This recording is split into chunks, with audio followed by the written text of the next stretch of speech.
Debilitating. This is the word that came to mind when I was invited to do a presentation at the University of South Carolina. The topic seemed simple. How does it feel to be a Latino in South Carolina?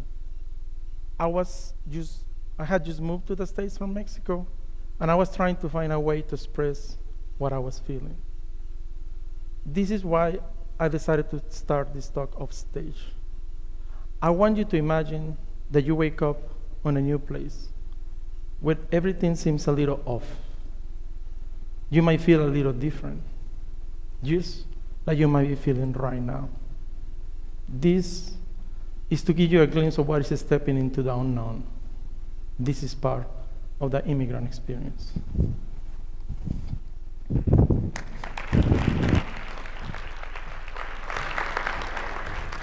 Hola, mi nombre es Iván Segura.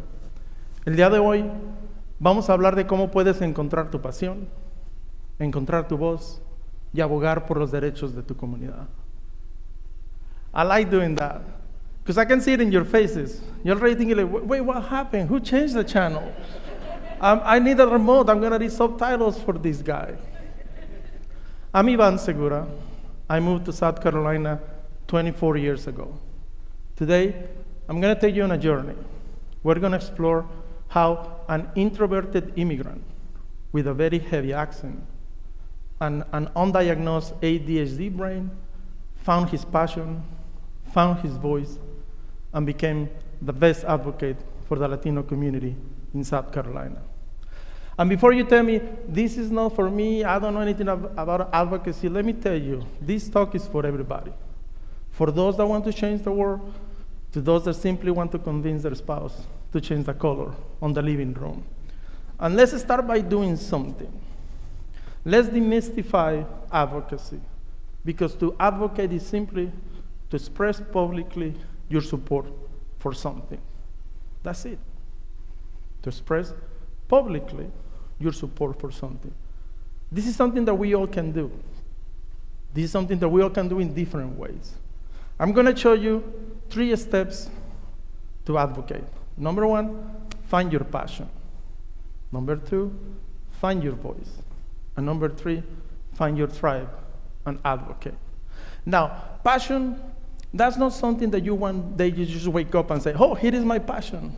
It's been in my closet all this time. No. Passion has a way of slowly sneaking into your soul. Passion is the thing that you cannot forget about. Passion is the thing that keeps you up at night. For me, that started very early. I grew up watching my parents. They didn't call it advocacy. They didn't call it leadership. They were simply amazing human beings. My mom would be the kind of person that everybody in the neighborhood would come asking for advice, or a hug, or a smile. Once, I saw a lady running half a block all the way to our house when her baby was having a medical emergency. Why? Because Mommy Chuy would know what to do. My Mommy Chuy. My dad, Don Samuel Segura, was the kind of man that would come out and play with all the kids on the street. Sometimes they knock at the door, they were not looking for me or my brothers or my little sister. They were like, hey, is Mr. Segura home? Can he come out and play? Now, when I moved to South Carolina, I found a Latino community that was working hard, raising families, and contributing to the economy. Yet, they were often overlooked. Somebody has to say something. That's what I kept telling myself. Somebody has to say something. Because that's how passion works. Once you care deeply about something, doing nothing is no longer an option. So you want to find your passion, don't ask yourself, what should I care about? Ask yourself, what is that one thing I cannot stop thinking about it? What's that thing that taps me on my shoulder and say, hey, pay attention to this? Finding your voice. In Mexico, we have a famous saying that goes, calladito, te ves más bonito, which translates to, you look more beautiful when you're quiet. Now, my mama used to say, hey, nobody told this little Iván Segura that calladito se ve más bonito. And what she meant is that I was talking about this and that and saying something about this, and even the stuff I shouldn't be talking about, there I was saying something about it. Once I moved to South Carolina, finding my voice was not easy. I learned English when I was 23 years old. And then I moved to the States 2 years later. I have a friend that has a PhD that used to make fun of me, saying that I spoke in baby English. As in, here is Ivan Segura with his baby English talking about this issue. And there is Ivan Segura with his baby English fighting for the rights of Hispanics in South Carolina. Yet, that never stopped me from talking. Your voice does not arrive fully formed. It grows because you are using it. A lot of people think that advocacy is about being loud. No. Advocacy is about being honest. Thank you. Your voice matters because it's yours. And if you're an immigrant, remember, your accent is not a weakness, and your personal story is not a liability. You don't have to sound like anybody else. And you don't need an invitation to talk. Once you find your passion, and now you have your voice, then you have found a purpose. And that turns into action, turns into advocacy.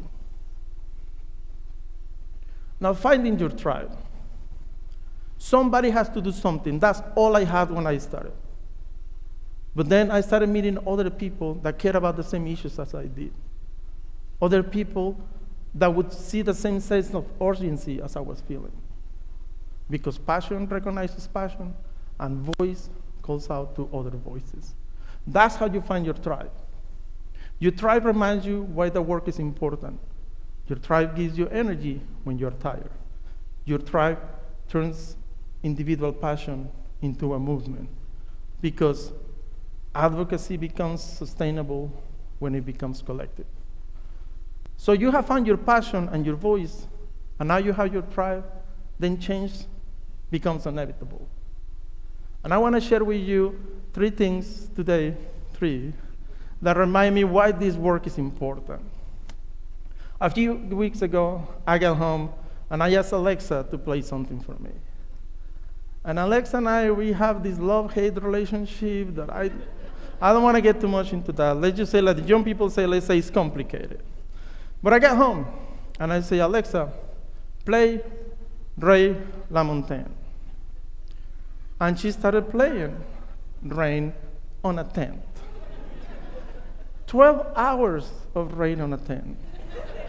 Like, who even needs 12? Oh, that's not the point. Rain on a Tent.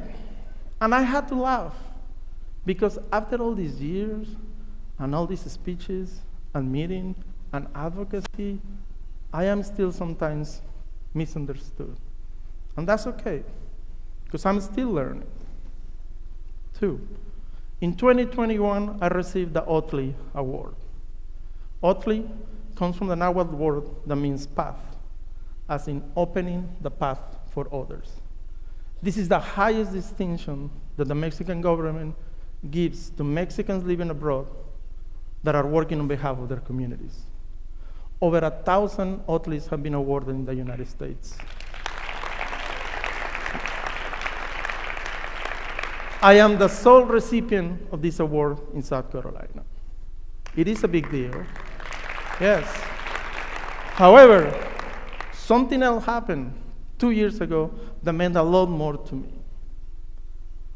During the South Carolina Southeastern Immigration Conference, one of the speakers asked the crowd, what do you want to be when you grow up? A young Latina replied, I want to be like Ivan Segura. This is what it's all about. It's not about titles or positions. It's not about awards or recognitions. It's about inspiring somebody else to jump into action. This is what this talk is about, is to inspire you to jump into action. So as you live here today, I want you to remember something. If you find your passion, and you find your voice, and you find your people, you're not only changing your life, you're changing what is possible for others.